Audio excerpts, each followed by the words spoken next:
फासक ये थाटून के बारे में मैं बड़ी आजकल एडवर्टाइजमेंट देख रहा हूँ, इन्होंने काफ़ी ज़्यादा एडवर्टाइजमेंट किया और सोल सिटी भी इन्होंने ख़रीद लिया है, तो ये क्या माजरा ज़रा इसके ऊपर थोड़ी सी ज़रा रोशनी डालें। अच्छा देखिए, इसमें ऐसा है कि तिहाड़ टाउन जो है ना इस वक़्त लाहौर का बहुत बड़ा ग्रुप बन चुका है। इससे पहले जो बड़े जायंट्स नाम होते थे वो डीएचए थे, बहरिया थे, उसके बाद कुछ हाउसिंग सोसाइटीज़ आई हैं, लेकिन उसमें अब जो सर-ए-फ़हरिस्त नाम है वो तिहाड़ टाउन है। उसकी रीज़न ये है कि इन्होंने डिलीवर किया है, इन्होंने डेवलप किया है। इनका जो फ़ेज़ 1 है मेन रायबन रोड पे 65 लाख रुपए का प्लॉट दिया था। इस वक़्त आज उसकी वैल्यू सवा करोड़ से लेके तकरीबन डेढ़ करोड़ रुपए है।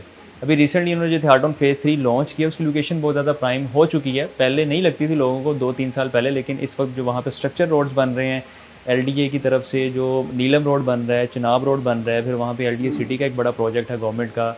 उसके बाद वहाँ पे रिंग रोड गुज़र रहा है, फिर आपको फ़िरोज़पुर रोड से एक्सेस मिल गई है, आपको जिया बग्गा रोड से एक्सेस मिल गई है, आपको रायबन रोड से एक्सेस मिल गई है। और सबसे बड़ी जो मैं समझता हूँ कि इसकी कामयाबी है वो ये है, सोल सिटी जो कि एलडी से अप्रूव्ड है उसको खरीद लिया और तकरीबन अब ये कुछ 27,000 कनाल की लैंड बन गई है और मज़ीद इनकी है कोशिश क्या कि मज़ीद जो भी लैंड मिले उसको ऐड करते जाएँ। अभी रिसेंटली यहाँ पे बुकिंग चल रही है, तो आप हमसे कॉन्टैक्ट कर सकते हैं। ओवरऑल ये इस वक्त हॉट